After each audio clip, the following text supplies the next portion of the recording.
Rewanchal health care एवं nursing home निशुल्क चिकित्सा परामर्श 6 फरवरी से 6 मार्च 2024 तक विशेषज्ञ डॉक्टर अजीत कुमार मार्को से परामर्श। पता रेवांचल हेल्थ केयर एवं नर्सिंग होम, इटौरा बाईपास, किसान डेयरी के सामने, इटौरा, रीवा, मध्य प्रदेश। मध्य प्रदेश विधानसभा में मोहन यादव सरकार के कार्यकाल का पहला और वर्तमान वित्त वर्ष का दूसरा अनुपूरक बजट आज पेश हो रहा है। कार्य मंत्रणा समिति की बैठक में ये तय हुआ कि सोमवार यानी 12 फरवरी को अंतरिम बजट पेश किया जाएगा। वहीं आज हंगामेदार सदन इसलिए क्योंकि कांग्रेस ने हरदा फैक्ट्री ब्लास्ट मामले को लेकर सरकार को घेरा है, जिसे ये स्थगन प्रस्ताव कांग्रेस की ओर से लाया गया, जिसे विधानसभा अध्यक्ष नरेंद्र सिंह तोमर ने स्वीकार किया और इस पर चर्चा शुरू हुई। 1.5 घंटे का समय दिया गया था। सदन में चर्चा के दौरान हरदा से कांग्रेस विधायक आर.के. दोगने ने कहा कि फैक्ट्री मालिक को अगर मेरा संरक्षण था तो मुझे फांसी होनी चाहिए, और साथ ही उन्होंने ये भी कहा कि अगर किसी और का संरक्षण था, बीजेपी सरकार में मंत्री रहे, इशारों में उन्होंने पूर्व मंत्री को टारगेट किया और उन्होंने कहा कि अगर उनका संरक्षण था तो उन्हें भी फांसी होनी चाहिए।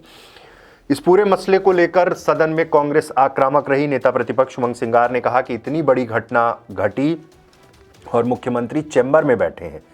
इससे पहले दोगने जब सदन पहुंचे थे तो उन्होंने सुतली बम की माला पहनकर विधानसभा पहुंचे थे। सदन में घुसने से पहले सुरक्षा कर्मियों ने माला उनसे छीन ली थी।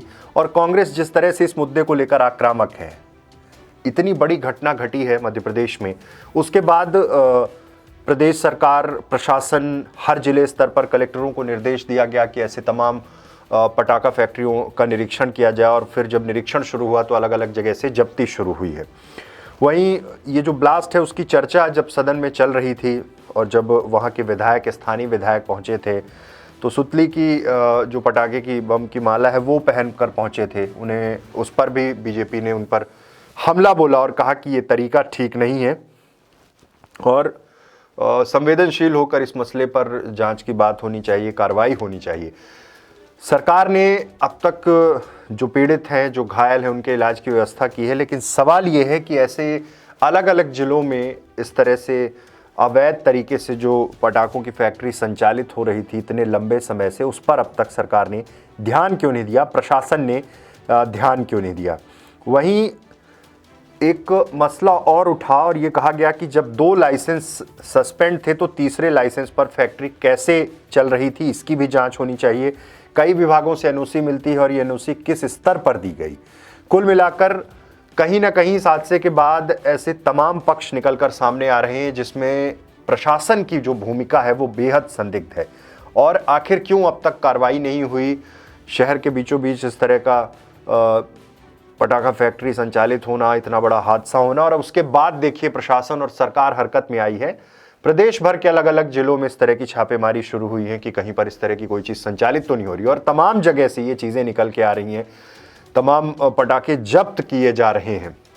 लेकिन यहाँ पर सबकी ये मांग है कि इस तरह की जब कार्रवाई हो रही है, इस तरह जब एक्शन हो रहा है तो ये एक्शन लंबे समय तक चलना चाहिए।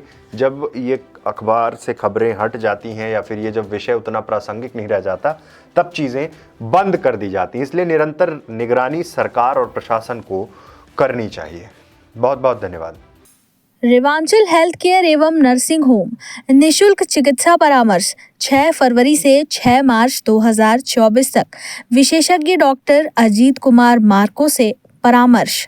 पता रेवांचल हेल्थ केयर एवं नर्सिंग होम, इटौरा बाईपास, किसान डेयरी के सामने, इटौरा, रीवा,